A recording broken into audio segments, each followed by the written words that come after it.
Hello, dear students. Hope you all are doing good. I am Sonakshi Sharma, lecturer in zoology.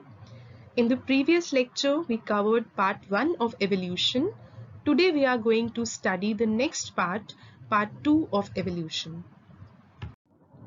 In the previous lecture, I briefed you with what evolution is. उसी में I told you that all of us, me, you, a fish, a bird, a tree, an amoeba, we all share a common ancestor. We all are literally related. And the reason behind this is evolution.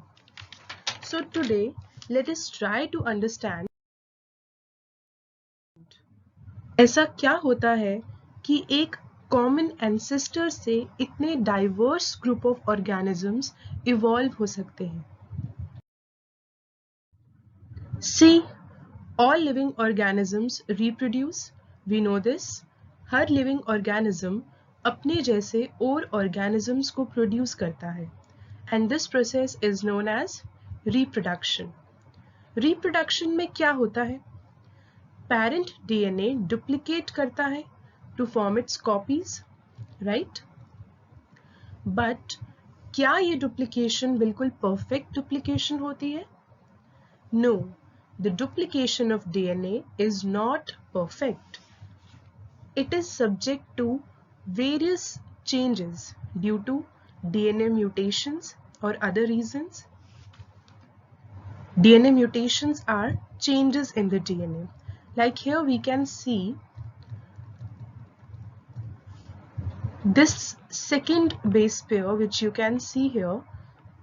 It has changed while passing down from the parent DNA to the daughter DNA. It has changed from GC to CG. So this is a change, this is a mutation.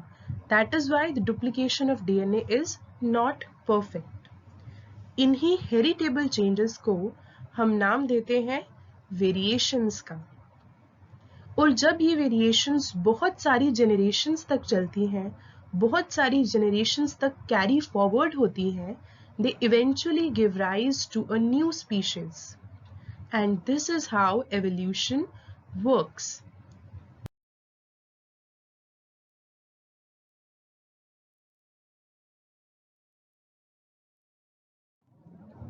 In variations की वजह से ही एक common ancestor से vast variety of organisms evolve होते हैं. Reproduction plus variations over billions of years looks to be responsible for all the diversity of life that we see today. So now we know that variations are due to mutations, and mutations are random. Mutations are directionless. They are random. So what in nature guides the process of evolution? To explain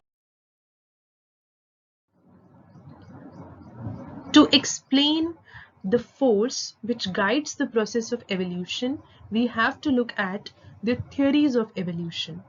So we will read about two important theories of biological evolution. First is theory of natural selection or Darwinism, and second is modern synthetic theory of evolution or Neo-Darwinism. Theory of natural selection or Darwinism, the most accepted theory and a time-tested theory.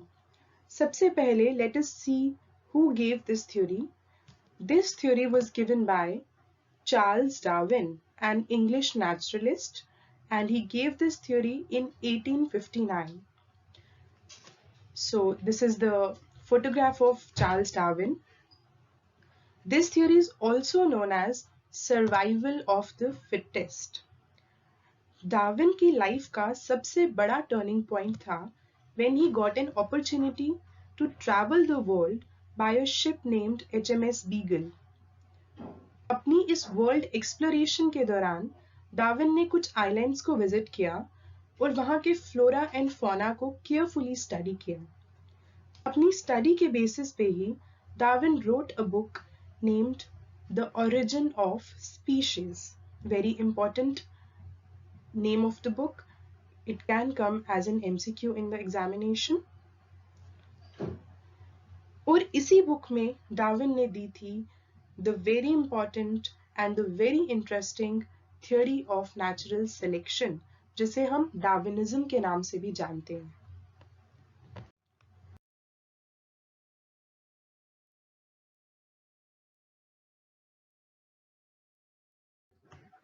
Darwin's theory has 5 fundamental postulates. So we are going to study them one by one. The first postulate is overproduction. As you can see here, the first postulate is overproduction. All living organisms have an inherent tendency to produce large number of offspring for the continuation of their race. क्या मतलब है इस sentence का? इस world में जितने भी living organisms हैं, सबकी एक इनहेरेंट कैपेसिटी है, एक इनहेरेंट टेंडेंसी है कि वो बहुत सारे ऑफस्प्रिंग्स को प्रोड्यूस कर सकते हैं। और वो ऐसा क्यों करते हैं? For the continuation of their race, अपनी रेस को आगे बढ़ाने के लिए। For example, one paramecium divides 3 times in 48 hours. एक पैरामीशियम 48 hours में 3 बार डिवाइड करता है, resulting in the production of 8 पैरामीशिया। अगर ये सब पैरामीशिया सर्वाइव कर जाए and they keep on reproducing, keep on dividing at the same rate, then in 5 years, 5 साल में हमारे पास क्या कंडीशन होगी? The amount of paramecia will be 10,000 times the mass of Earth.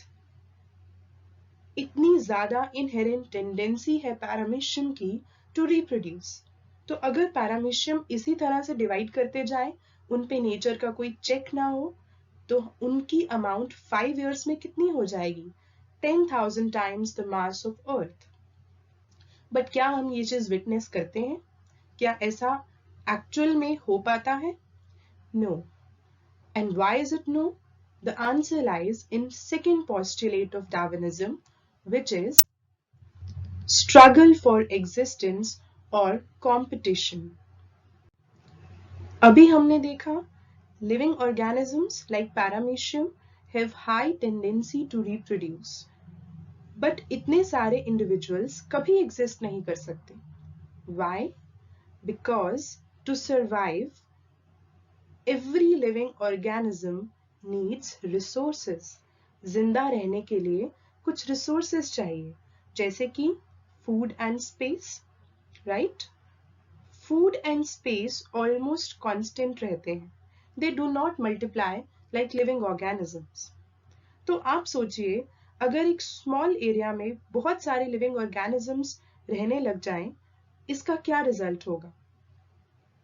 The result will be competition.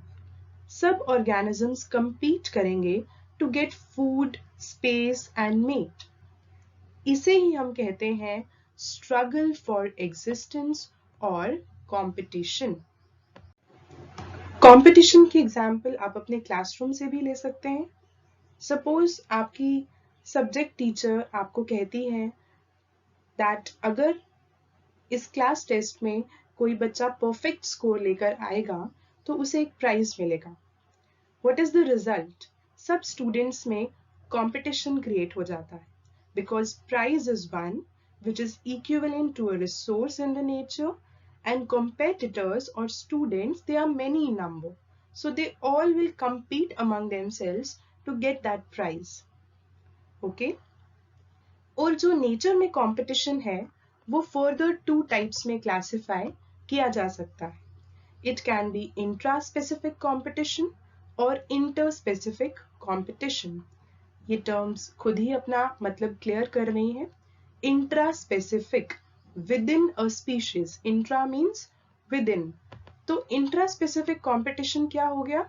When competition is among the individuals of same species. जब एक ही species के organisms आपस में compete करेंगे तो हम उसे इंट्रा स्पेसिफिक कंपटीशन कहेंगे. And inter specific competition, when competition is between the individuals of different species. जब डिफरेंट स्पीशीज के इंडिविजुअल्स compete करते हैं We call it interspecific competition. Variations and heredity, the third postulate of Darwinism. इसे समझने के लिए we can go back to our classroom example, जहाँ पे healthy competition रहेगा for studies. अब हर स्टूडेंट सबसे अच्छा स्कोर करने की ट्राई करेगा और उसके लिए हर स्टूडेंट के पढ़ने के तरीके में चेंजेस आएंगी. कोई एक्स्ट्रा आवर स्टडी करने लगेगा, कोई न्यू बुक्स खरीद के पढ़ने लगेगा, कोई ऑनलाइन वीडियोस देखना शुरू करेगा, कोई क्लास में एक्स्ट्रा अटेंटिव हो जाएगा. कुछ ना कुछ डिफरेंसेस, कुछ ना कुछ चेंजेस जरूर आएंगी. इन चेंजेस को ही हम नाम देंगे वेरिएशंस का. And competition leads to variation. Competition की वजह से वेरिएशंस प्रोड्यूस होती है. यहाँ पे हमने क्या लिखा है? As a result of competition, the organisms change so that they can utilize the natural resources and can survive. These differences are called as variations. जो competition है वो organisms को compel करता है कि वो खुद में कुछ changes, कुछ बदलाव लाएं so that वो resources को utilize कर सके और survive कर सके. इन changes को ही हम क्या कहते हैं? Variations. Now these variations can be of two types, non-heritable variations and heritable variations. Non-heritable variations क्या हैं? These are not transmitted from parents to the offsprings. So these are non-heritable. They are not transmitted from one generation to other generation. Other ones, the more important ones, are heritable variations. These are transmitted from parents to the offsprings. So they show transmission from one generation to another generation, and heritable variations form the raw material for evolution. The variations which are important for evolution to occur, they are heritable variations. So these are the raw material for evolution. Because they are transmitted, they are carried forward generation to generation. Now we come to the fourth and very important postulate of Darwinism, probably the soul of entire theory, survival of the fittest or natural selection. During the struggle for existence, only those individuals survive which can face the hardships of environment. Those individuals which cannot tolerate these hardships are unable to survive in the struggle for existence. वो organisms जो खुद को change कर लेते हैं, जो खुद को एक better way में adapt कर लेते हैं, वही struggle for existence में survive करते हैं, वही competition को overcome करके उसका winner prove होके इस nature में survive करते हैं. वो इंडिविजुअल्स जो इन हार्डशिप्स को टॉलरेट नहीं कर सकते. क्यों नहीं कर सकते? Because they have not changed themselves in a better way. They are not able to adapt to the changed surroundings. Such individuals cannot survive. They are eliminated. They die in the struggle for existence. This is survival of the fittest. Fittest means जो सबसे fit है और survival means जिंदा रहना. तो किसका survival होगा? जो सबसे फिट है वही ऑर्गेनिज्म नेचर में सर्वाइव करेगा. और इसी को हम क्या नाम देते हैं? Natural selection. Natural means related to nature and selection means to choose. So natural selection का क्या मतलब है? नेचर उसी इंडिविजुअल को सिलेक्ट करेगी जो खुद को न्यू एनवायरनमेंट में अच्छे से अडॉप्ट कर पाएगा. इसको एक्सप्लेन करने के लिए डार्विन ने एक बहुत ब्यूटीफुल एग्जाम्पल दी थी, which was evolution of long neck in giraffe. According to Darwin, primitive time में two different varieties of giraffes were there, short neck giraffes and long neck giraffes. Okay, then the environment changed. जो environment था इन giraffes का उसमें कुछ change आई, जिस वजह से the ground foliage, the low-lying grass, it became scanty. Low-lying grass कम हो गई, लेकिन जो tall trees थे वो बहुत abundant हो गए. Naturally, जो short-necked giraffes थे, they couldn't reach the foliage of these tall trees. वो इन tall trees के leaves तक नहीं पहुंच पाए. They remained hungry. They died. They were eliminated. क्यों? क्योंकि वो खुद को नई conditions के हिसाब से adapt नहीं कर पाए. लेकिन जो लॉन्ग नेक जिराफ्स थे उनके पास ये प्लस पॉइंट था that their necks were longer, so they very efficiently reached the foliage of tall trees. They fed their stomachs, they survived, and that is why आज के टाइम पे हम सिर्फ long neck giraffes को ही देखते हैं. So this is a very nice example of survival of the fittest. जो long neck giraffes थे वो फिटेस्ट थे, therefore they survived. Therefore nature selected them over the short-necked giraffes.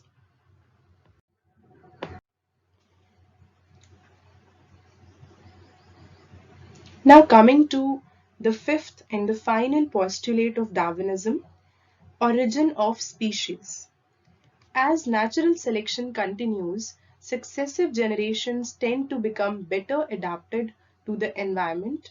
These adaptations become preserved in the individuals and ultimately lead to the origin of a new species from the old ones. What does this mean? हमने अभी देखा competition चल रहा है, competition की वजह से variations हो रही हैं, वो वेरिएशंस इनहेरिट हो रही हैं, then the variations are subjected to natural selection. इन सब के रिजल्ट से क्या होगा? जो सक्सेसिव जनरेशंस हैं, जो अपकमिंग जनरेशंस हैं, जो जनरेशंस अब आगे आगे आ रही हैं, they tend to be better adapted to the environment. वो अपने environment में बहुत better adapted होंगी. ये adaptations gradually preserve हो जाएंगी individuals में, they get preserved, they get accumulated, और एक टाइम आएगा आफ्टर मेनी जनरेशंस जब ये कैरी फॉरवर्ड होती जाएंगी, ये बेटर एडाप्टेशंस, एक न्यू स्पीशीज का ओरिजिन होगा. जो ओल्ड स्पीशीज है उससे न्यू स्पीशीज का ओरिजिन होगा. दिस इज सेम एज जो हमने बिगिनिंग में पढ़ा, एक कॉमन एंसेस्टर बहुत सारी डिफरेंट स्पीशीज बना रहा है, that is origin of new species. वो वेरिएशंस जब इनहेरिट हो रही हैं across so many generations, this is the process of evolution and it leads to the origin of new species. Theory of natural selection की support में we have a classical example known as industrial melanism. आप इस example को एक story की तरह सुनिए, you will enjoy it and you will remember it for life. So, industrial melanism was first studied by Fisher, Ford and Kettlewell. So, these are three people who studied this example of industrial melanism. Their study was based on peppered moth Biston betullaria. So, now we come to the main character, the main hero of our story, which is a moth. Common name is peppered moth and its scientific name is Biston betullaria. अब ये जो Biston betullaria था, it existed in two different varieties. First variety was white-winged moth. First variety had wings which were white in color, also known as non-melanic form. This is the image.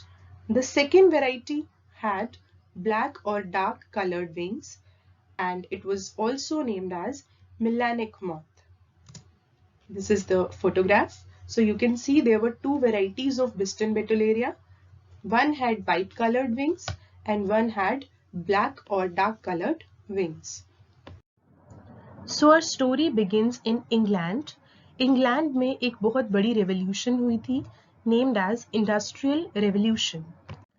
Before this industrial revolution, England was completely pollution pollution free. There was no pollution in England. There were no industries. There was no pollution. The tree trunks were covered with lichen. जो tree trunks थे वो किससे covered थे? They were covered with lichen. And lichen, we know it is a symbiotic association of algae and fungi, right? और lichen हमेशा कहाँ grow करती है? In pollution free areas. It is a pollution indicator. So as a result, white-winged moths blended perfectly with lichen-covered tree trunks. So they remained protected from their predators. Lichen का color कैसा था? Whitish grey color. As a result, जब इस whitish grey color के tree trunks पे white color के ही moths बैठते थे, they blended so perfectly with this background that they remained unlocated by their predators. उनके predators उन्हें easily नहीं देख पा रहे थे. Whereas black-winged moths couldn't blend with these tree trunks. जब इन्हीं whitish grey colored tree trunks पे black-winged moth बैठ रहे थे, तो they couldn't blend well with these backgrounds. That is why they were easily located by their predators. They were eaten up. They were eliminated. आप लोग खुद imagine करिए, suppose एक वाइट कलर की वॉल है, वाइट पेंटेड वॉल है, उस पे अगर आप एक वाइट कलर का पेपर स्टिक करोगे तो वो इतना इजीली विजिबल नहीं होगा. Whereas उसी वॉल पे अगर आप एक ब्लैक कलर का पेपर पेस्ट करोगे तो वो एक स्ट्राइकिंग कॉन्ट्रास्ट बन जाएगा and you will be able to locate that piece of paper even from a distance. Same चीज यहाँ पर हो रही है. और इसका रिजल्ट क्या था? The population of white-winged moths was higher. Before Industrial Revolution, Industrial Revolution से पहले white-winged moths की population black-winged moths के comparatively higher थी, क्योंकि white-winged moths अपने background के साथ perfectly blend कर रहे थे. Now let us look at the scenario after Industrial Revolution. जब Industrial Revolution हुई, pollution started to increase, atmosphere became polluted, and lichen cannot grow in a polluted area. अब जो tree trunks थे, they were covered with soot, so they became dark in color. Instead of whitish grey, now the tree trunks are dark in color. The white-winged moths now couldn't blend with the dark-colored tree trunks. White-winged moths अब इन dark-colored tree trunks के साथ blend नहीं कर पा रहे थे. So now they were easily located by the predators. They were eliminated. Black-winged moths blended perfectly with these dark tree trunks. So they remained protected by their predators. Black-winged moths अपने background के साथ अब completely merge कर रहे थे. They were camouflaged. So they remained protected by their predators. क्या होगा? The population of black-winged moths was higher. So the population of black-winged moths was higher compared to the white-winged moths after Industrial Revolution. अब वही जो आपने white color की wall रखी थी, उसको आप black color का paint कर दीजिए. उस black painted wall पे अगर आप एक white paper stick करोगे, एक contrast बनेगा. एक distance से ही you can locate that white piece of paper. But black wall पे अगर आप एक black color का paper stick करोगे, you will not be able to locate it very easily. The same thing was happening after Industrial Revolution. We can view this through a very nice diagram. So here you can see one scenario is before Industrial Revolution and one scenario is after Industrial Revolution. Before Industrial Revolution, the tree color, that is light because the trees were covered by lichen, and as a result the white colored moths, we can see here the white colored moths, they can very well blend with their backgrounds. So the white colored moths could not be located by the predators. As a result, their population was higher, their population was larger before Industrial Revolution in England. But when we move to the scenario after Industrial Revolution, what can be seen here, that the tree trunks, now they are dark in color, they are dark colored tree trunks, and as a result Now the dark colored moths, they can perfectly blend with their backgrounds. They cannot be located by the predators. So the population of black colored moths has increased after Industrial Revolution, while the population of white colored moths has decreased after Industrial Revolution, because white colored moths, if they are sitting on a black colored tree, they could be easily located by a predator, right? So this was industrial melanism, which indicated natural selection. Nature is selecting the fittest individual. If we see before Industrial Revolution, the fittest individual is white colored moth, and after Industrial Revolution, the fittest individual is black colored moth. Now we come to the second theory of evolution, which is modern synthetic theory of evolution, or Neo-Darwinism. Students, modern synthetic theory was basically a modification over the theory of natural selection. Neo-Darwinism, ये term हमने यहाँ पे लिखी हुई है. Neo-Darwinism. What is the meaning of neo? Neo means new. So this is New Darwinism. Basically, if we combine Darwin's theory with genetic theory, what we get is modern synthetic theory of evolution. So it is nothing but a combination of Darwin's theory and Mendel's genetic theory, right? And who gave this theory? Who gave this concept? This concept was first proposed by Julian Huxley in 1942. There are four main postulates of this theory, namely genetic variability, significance of genetic variability, natural selection, and isolation. Let us take them up one by one. So first is genetic variability. Variability की बात हम पहले कर चुके हैं. अब यहाँ हम जो word use कर रहे हैं, that is genetic variability. See students, जैसे ही जेनेटिक स्टडीज में एडवांसमेंट हुआ, वी केम टू नो जो भी डिफरेंसेस, जो भी वेरिएशंस हम देखते हैं, वो सब जेनेटिक लेवल पे होती हैं. So we are using the term genetic variability. Remember, this theory is an amalgamation of Darwinism and genetic theory. तो डार्विनिज्म के कॉन्सेप्ट से हमारे पास वेरिएबिलिटी का कॉन्सेप्ट था, एंड जेनेटिक थ्योरी से हमें पता चला ये वेरिएशंस, ये वेरिएबिलिटी जीन्स के लेवल पे होती है. Now let us see the causes of these genetic variabilities. There can be different multiple causes of genetic variability.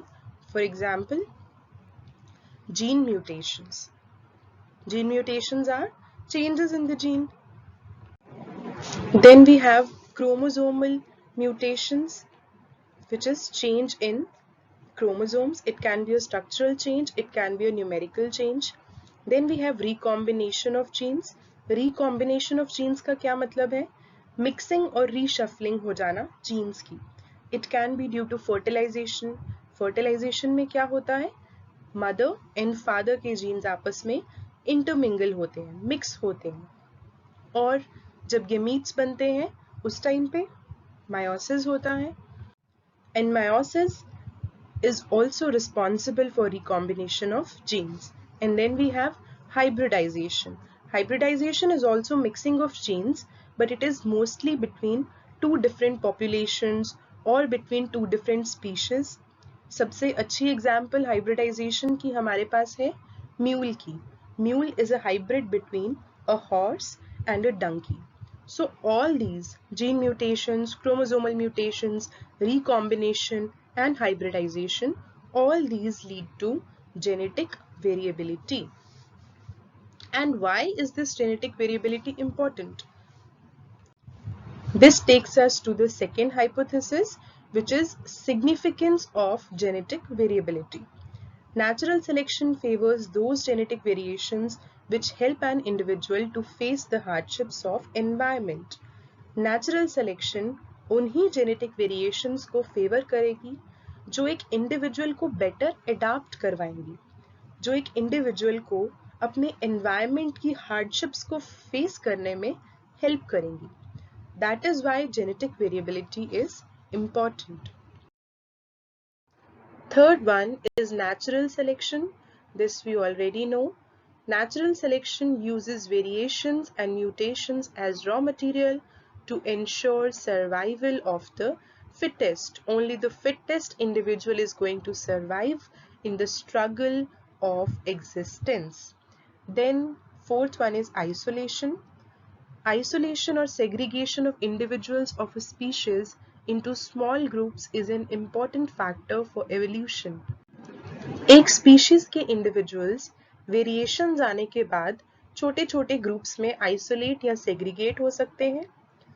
This is very important factor for evolution, क्योंकि जब तक वो अपनी पेरेंट स्पीशीज से आइसोलेट नहीं होंगे, सेग्रीगेट नहीं होंगे, वो एक नई स्पीशीज नहीं बना सकते. So the fifth and the final point is origin of new species. The groups formed as a result of isolation become so different that they get reproductively isolated to form a new species. जो groups अभी हमने बोला segregate हो जाएंगे अपनी parent species से, they gradually become so different that they get reproductively isolated. वो इतने डिफरेंट हो जाएंगे कि वो अपनी पेरेंट स्पीशीज के साथ अब रिप्रोडक्शन भी नहीं कर पाएंगे. और ऐसे दो ग्रुप्स जो आपस में रिप्रोड्यूस ना कर पाए, they are different species. Therefore origin of new species has taken place. So this was modern synthetic theory of evolution, which was a merger of Darwinism and genetic theory. Now we come to our next topic, that is Hardy-Weinberg principle. And as the name suggests, this principle was given by two individuals. One was G.H. Hardy, an English mathematician, and another one was G. Weinberg, a German physician. It states that the gene and genotypic frequencies in a population remain constant generation after generation. इस sentence का क्या मतलब है? एक population के gene और genotypes की frequencies generation after generation constant रहती हैं. Constant means unchanged. बट ये फ्रीक्वेंसीज तभी कांस्टेंट रहेंगी if the population is large. Population का साइज बड़ा है, it is large in size. The population is randomly mating. Population में रैंडम मेटिंग हो रही है, मतलब किसी भी इंडिविजुअल को मेटिंग में कोई भी सेलेक्टिव प्रेफरेंस नहीं मिल रही. The population is sexually reproducing. Population का मोड ऑफ रिप्रोडक्शन कैसा है? Sexual mode of reproduction, that is biparental reproduction. And there is no selection, mutation और माइग्रेशन. पॉपुलेशन में कोई भी एवोल्यूशनरी फोर्स अपना काम नहीं कर रही. ना वहाँ सिलेक्शन है, ना वहाँ म्यूटेशन है, ना वहाँ माइग्रेशन है. अगर ये सब कंडीशंस फुलफिल होती हैं तो ऐसी पॉपुलेशन की जीन और जीनोटिपिक फ्रीक्वेंसीज हमेशा कांस्टेंट रहेंगी. This is Hardy Weinberg principle. So you can think इतनी सारी आइडियल कंडीशंस की फुलफिलमेंट नेचर में कभी पॉसिबल नहीं है. That is why Hardy Weinberg principle is just a theoretical situation. Nature में हमें ऐसी कोई पॉपुलेशन नहीं मिलेगी जहाँ पे सिलेक्शन नहीं चल रही, जहाँ पे म्यूटेशन नहीं है, जहाँ पे माइग्रेशन नहीं है. सो नेचर में इसकी एप्लीकेशन, इसका एक्सपेरिमेंटल प्रूफ हमें नहीं मिलता. लेकिन हम अगर ऐसी कोई सिचुएशन आइडियलाइज करके सोचें, उसमें ये प्रिंसिपल बिल्कुल फिट बैठता है. अब हार्डी और वीनबर्ग ने अपने प्रिंसिपल को एक बाइनोमियल एक्सप्रेशन की फॉर्म में शो किया, which is p square plus q square plus 2pq is equal to 1, where p and q are frequencies of two alleles of a gene. p and q are depicting gene frequencies and the sum total comes to be 1, that is constant. So this was Hardy-Weinberg principle. So now we have reached to the last topic of evolution, that is origin and evolution of man. Students, do you know हमारे ancestors कौन थे, कैसे दिखते थे, कहाँ रहते थे? अगर मैं आपको कहूँ that our ancestors were just like gorillas, orangutans and chimpanzees. Yes, it is quite baffling but true that original human ancestors looked just like present day gorillas and orangutans. In fact, अगर हम classification को देखें, these apes and human beings are together classified into family Hominidae. That much similarity they have among themselves. The stages of evolution of man are as follows: Dryopithecus and Ramapithecus.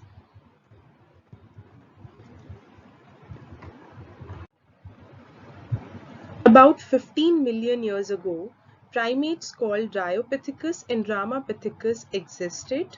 They were hairy and walked like gorillas and chimpanzees. So about 15 million years ago, primates, namely Dryopithecus and Ramapithecus, they existed. Fossil records have showed this to us. And इनकी physical appearance कैसी थी? They were hairy, the body was hairy, and their walking style was just like gorillas and chimpanzees. Dryopithecus was more ape-like and Ramapithecus was more man-like. This shows that Dryopithecus was less evolved, comparatively less evolved, while Ramapithecus was comparatively more evolved. And where were these fossils discovered? They were first discovered in parts of Eastern Africa. Then came Australopithecus, also known as ape man.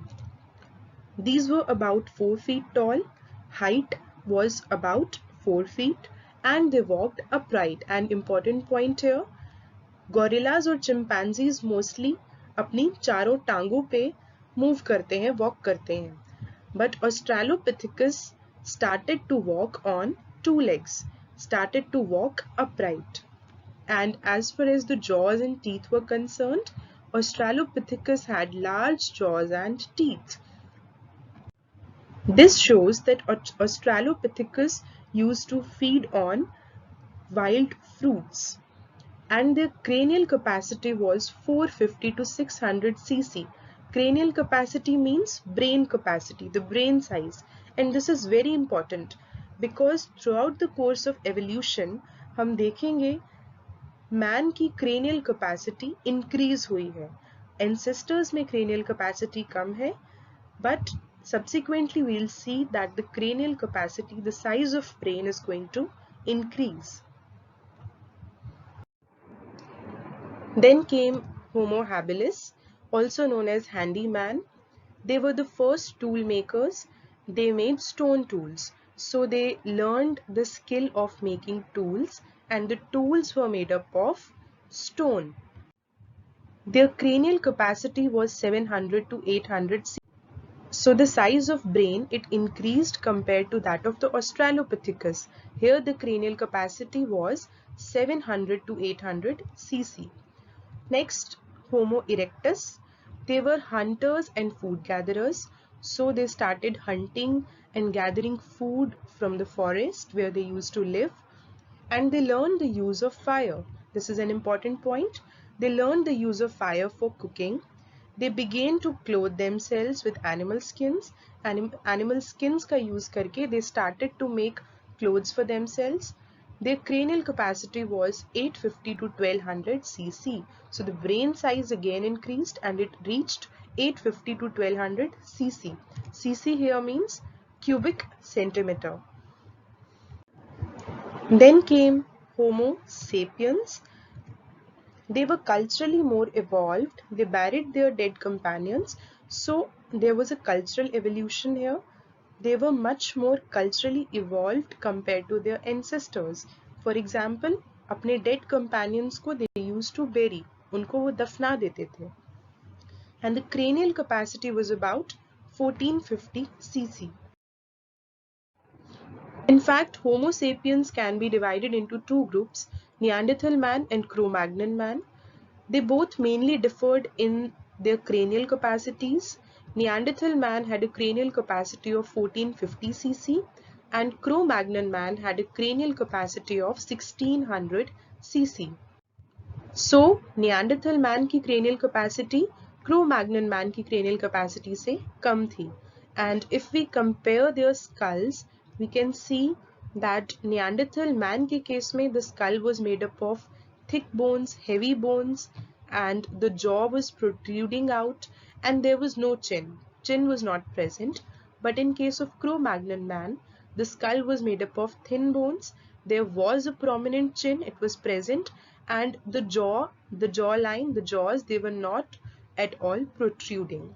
So these were the external differences of Neanderthal man and Cro-Magnon man. And finally, we have Homo sapiens sapiens, that is modern man, and the evolution of modern man from Cro-Magnon man is basically a technical and cultural evolution and lesser of a biological evolution. He learned to cultivate plants and domesticate animals. Very, very important. Homo sapiens sapiens, they started doing agriculture, which is cultivation of plants, and domestication of animals like cattle, sheep, dog. All this was started by modern man. इससे पहले जो हम ancestors study कर रहे हैं, they never did this. Human settlement and civilization started. So establishment of towns began and the cranial capacity was 1600 cc. See, the cranial capacity of modern man is almost equal to that of the Cro-Magnon man. So we can say that it was very little of a biological evolution and much more of a cultural and technical evolution. And gradually this modern man rose to become. So with these initial breakthroughs, the modern man gradually rose to reach the point where we are standing today. So this completes the topic origin and evolution of man. With this, we have also completed the chapter evolution. I hope you all enjoyed this awe-inspiring journey of life and all the concepts are clear to you now.